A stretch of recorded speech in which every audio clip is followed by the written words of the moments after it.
사회생활을 하면서 조심해서 써야 되는 단어나 문장들이 있잖아요. 여러 군데 가서 강연하고 그럴 때 빠지지 않고 질문하시는 것 중에서 부장님 앞에서 팀장님을 높일 수 있느냐, 이런 문제 때문에 고민하시잖아요. 그러니까 부장님이 더 높은데 이제 팀장님에 대한 얘기를 팀장보다 더 낮은 사람이 이제 이야기를 하게 되는 거예요. 그럼 부장님이 제일 높으니까 팀장님을 높이면 안 돼. 이렇게 생각을 하시는데, 이때는 이렇게 표현하신다면 사회생활할 때 화법에서는 지식이 있고 예의범절이 깍듯하구나, 이런 평가를 들으실 거라고 저는 믿습니다. 책과 삶 구독자 여러분, 안녕하세요. 저는 국립국어원 온라인 가나다 상담연구원 이수연입니다. 첫 번째는 지식, 두 번째는 이제 태도의 문제인데요. 지식이라고 하면 이제 대화 간에 화제가 있잖아요. 거기에서 벗어나지 않게 적절하게 말하는 것이 정말 필요해 보여요. 대화를 하다 보면 엉뚱한 이야기를 하거나 논점에서 흐려지는 이야기를 하면 대화가 단절되곤 하잖아요. 그래서 화제에 집중해서 그거에 걸맞은 답을 하고 질문하는 거 참 중요하다고 생각하고요. 그 다음 더 중요할지도 모르겠는데 두 번째는 태도입니다. 상대방을 배려하는 태도, 적절한 높임 표현, 눈빛, 억양, 손짓, 이런 것들, 언어적, 비언어적인 태도를 보이는 것, 이거 정말 중요하다고 생각을 합니다. 이 두 가지가 대화 수준이 높은 사람들의 특징이라고 보여요. 사회생활을 하면서 우리가 조심해서 써야 되는 단어나 문장들이 있잖아요. 그런 것들 좀 몇 개 살펴보려고 합니다. 첫 번째로는 말을 할 때보다 오히려 표기를 할 때의 문제인데요. 몇 일, 그러니까 치읓 받침에 몇 일 이거 하고요. 그 다음 며칠, 이렇게 두 개가 있는데 여러분들 이 둘 중에서 무엇을 쓰세요? 치읓 받침의 몇 일은요, 이렇게 쓰는 경우는 국어에서 표준어가 아닙니다. 즉 치읓 받침을 쓰는 경우는 규범 표기로서는 없습니다. 그러니까 우리가 몇 월 며칠이다 라고 할 때나 아니면 그 책 읽는데 며칠 걸렸어? 라고 얘기할 때도 전부 소리나는 대로 며칠을 써요. 사실 치읓 받침을 쓰려면 발음이 몇 일 이렇게 돼야 되거든요. 근데 우리가 몇 월 몇 일 걸렸어, 이건 우리가 표준 발음이 아니고요. 소리 나는 대로 그냥 며칠. 그래서 우리 한글 맞춤법에서는 소리가 나는 대로 쓰도록 한 것 중에서 좀 어원이 불분명하다, 이건 치읓 받침의 몇 아닐 가능성이 높다, 이런 것들은 소리 나는 대로 적는다라는 게 있거든요. 그래서 소리 나는 대로 며칠. 그러니까 지금 보시는 화면에서 앞쪽에 있는 것이 아니라 뒤쪽에 있는 것을 쓰시면 되고, 앞쪽에 있는 표기는 어느 경우에도 쓰지 않는다고 생각하시면 됩니다. 또 어려워하시는 이유 중에서 몇 월 며칠 할 때 몇 월은 치읓 받침을 쓰거든요. 근데 그건 몇 월, 치읓이 대표음이 디귿이에요. 그래서 몇 월로 소리가 나잖아요. 근데 이거 같은 경우는 몇 일로 소리가 나는 게 아니라 그냥 며칠 이렇게 되잖아요. 그래서 어원이 불분명하다, 이런 것들은 소리 나는 대로 적는다 하는 맞춤법 뒤에 있는 표기 며칠 쓰시면 됩니다. 률하고 율, 요거 좀 어려우시죠? 사실 이게 근본을 좀 알면 좋은데 이건 두음 법칙에 따른 거거든요. 그 두음 법칙 아시죠? 남녀 그럴 땐 녀로 쓰는데 여자 할 땐 니은을 안 쓰고 여자 이렇게 쓰잖아요. 그 다음에 저 사람 참 선량하다 그럴 때 선하고 량을 쓰잖아요. 그런데 또 우리가 양심할 때는 리을이 사라지지 않습니까? 이렇게 두음에 올 때 소리가 사라지거나 바뀌거나 하는 것들이 두음 법칙인데 사실 율률도 그거거든요. 그래서 성장률이나 출산율 이런 것들 전부 두음에 오는 게 아니기 때문에 원래는 리을, 률로 써야 돼요. 그런데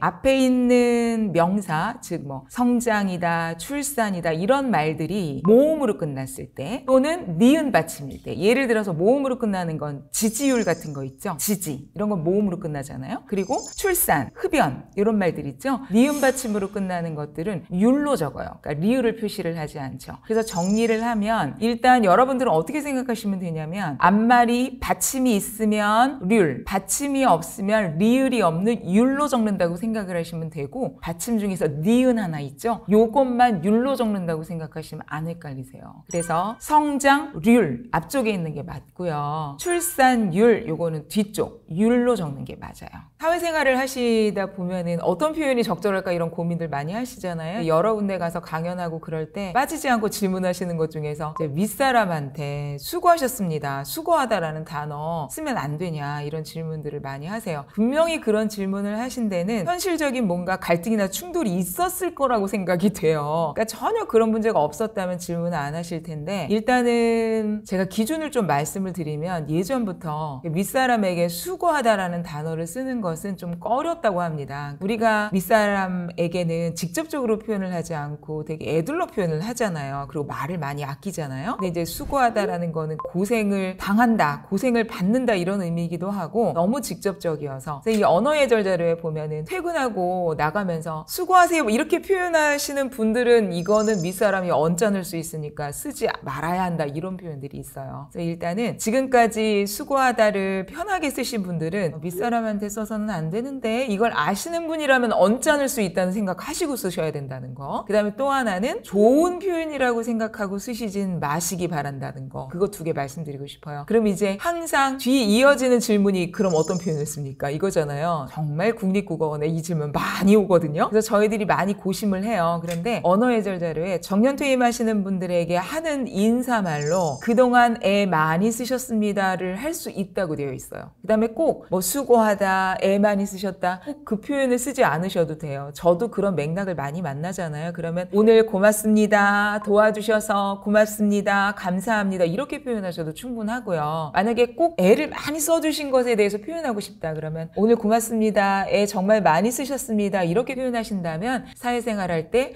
아마 화법에서는 어느 정도 지식이 있고 또 알고 있구나, 그리고 예의범절이 깍듯하구나 이런 평가를 들으실 거라고 저는 믿습니다. 그러니까 고생하다라는 단어는 괜찮냐? 고생이나 수고나 다를 게 없어요. 이게 쓸 고자거든요. 그래서 이 어원상으로도 그렇고 이제 윗분에게는 좀 애둘러서 완곡하게 표현한다라고 하면 수고나 고생이나 이런 것들은 상당히 직접적인 표현이고 또 과거부터 이어오는 어떤 언어 예절에서 그런 것들이 윗사람에게는 쓰기가 부적절하다 이런 내용들이 있으니까 꼭 참고하셔서 표현하시기 바랍니다. 사실 식사 마치셨어요나 식사하셨어요나 다 문법적으로는 틀리지는 않아요. 근데 이제 마치다라는 거는 뭐냐면은 식사 끝냈냐 뭐 이런 얘기거든요. 그러니까 굉장히 좀 직접적인 그런 표현이죠. 그러니까 식사가 다 끝났냐 이런 표현보다는 혹시 인사말로 하시는 거면 우리가 흔히 인사를 식사 전후에 만날 때 그렇게 인사하잖아요. 점심 식사하셨어요? 뭐 이런 식으로 이제 우리가 이야기를 하잖아요. 그럴 때는 식사하셨어요 라고 말씀을 하시면 되고, 진짜 식사했는지 궁금할 때도 식사 마치셨어요? 이거 좀 어색하잖아요. 식사하셨어요? 물어보시면 되죠. 문법적으로는 두 개가 다 맞지만 식사하셨어요? 이게 더 전형적인 표현? 인사말로도 정말 궁금해서 묻는 것으로도 더 적합하다고 저는 생각을 합니다. 그것도 정말 많이 물어보시는 거예요. 실제로 공적인 문서에 보고합니다도 많이 나오고 보고 드립니다도 나오는데 이게 보고 뒤에 하다가 붙느냐 드리다가 붙느냐의 문제이거든요. 근데 이 보고하다 할 때 이 하다는 보고라는 말 그대로 동사로 만들어주는 거고, 드리다라는 거는 높임의 뜻을 좀 공손한 뜻을 더하면서 좀 높임의 뜻이 좀 들어가는 것이죠. 보고 드립니다가 더 공손한 표현이긴 한데요. 둘 다 쓰실 수 있어요. 그런데 이제 공적인 문서에서는 적절한 높임 표현이 좋지 이런 드립니다, 깨서, 하옵시고 막 이런 식으로 잘 안 쓰거든요. 그래서 그냥 보고합니다 라고 편하게 쓰시면 될 것 같습니다. 하지만 또 상대방에게 좀 공손의 뜻을 더하고 싶다 그럼 보고 드립니다 이렇게 쓰셔도 이제 무방하고요. 이제 이렇게 쓰실 때는 다 붙여서 씁니다. 하다와 드리다가 전미사이기 때문에 띄지 않고요. 보고합니다, 보고 드립니다 다 붙여서 쓰시면 되겠습니다. 물어보다나 여쭤보다가 말하는 사람 기준이 아니고요. 그 말을 듣는 사람 기준이거든요. 그러니까 이게 부장님 물어볼 것이 있는데요. 그러니까 내가 물어보는 거니까 물어보다를 쓰는 게 맞나? 아니면은 상대방이 부장님이니까 여쭤보다를 쓰는, 이게 막 헷갈리시는 거예요. 물어보다라고 할 때 지금 부장님에게 물어보는 거잖아요. 그러니까 물어보다가 아니라 이때는 여쭤보다를 써야 되는 거죠. 만약 반대로 부장님 혹시 보시다가 좀 궁금하신 점이 있으면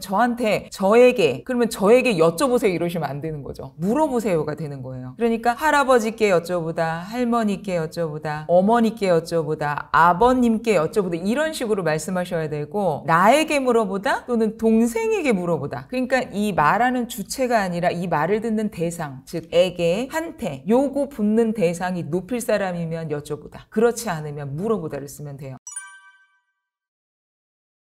압존법이라는 거는 말 뜻 자체를 설명을 해드리면 이게 누를 압자거든요. 존경의 어떤 뜻을 좀 누르는 거예요. 근데 이렇게 누르는 상황이 어떤 상황이냐면 할아버지 앞에서 아버지 이야기를 할 때, 할아버지가 집안에서 가장 높으시잖아요. 그러니까 아버지에 대한 존대를 좀 누르는 거예요. 그래서 할아버지한테 이야기할 때 아버지께서 하셨습니다 이렇게 하지 않고 아버지가 했습니다 이렇게 표현하는 게 사실은 전통 예절인데요. 요거는 중요한 건 가족 내에서만 허용이 되는 거예요. 근데 우리가 사회에서도 압존법이 있다고 생각을 하잖아요. 그래서 부장님 앞에서 팀장님을 높일 수 있느냐 이런 문제 때문에 고민하시잖아요. 그러니까 부장님이 더 높은데 이제 팀장님에 대한 얘기를 팀장보다 더 낮은 사람이 이제 이야기를 하게 되는 거예요. 그럼 부장님이 제일 높으니까 팀장님을 높이면 안 돼. 눌러야 돼. 이렇게 생각을 하시는데 그거는 아니에요. 우리나라는 사회에서의 압존법이 없다고 보시면 돼요. 제가 이제 이런 거는 언어 예절 자료를 보면 일본에는 사회에서의 압존법이 있다고 합니다. 하지만 우리나라는 언어 예절이 아니에요. 사회에서는 누구나 다 존중받아야 된다 하는 입장입니다. 우리나라는. 그래서 누구에게나 님을 붙여요.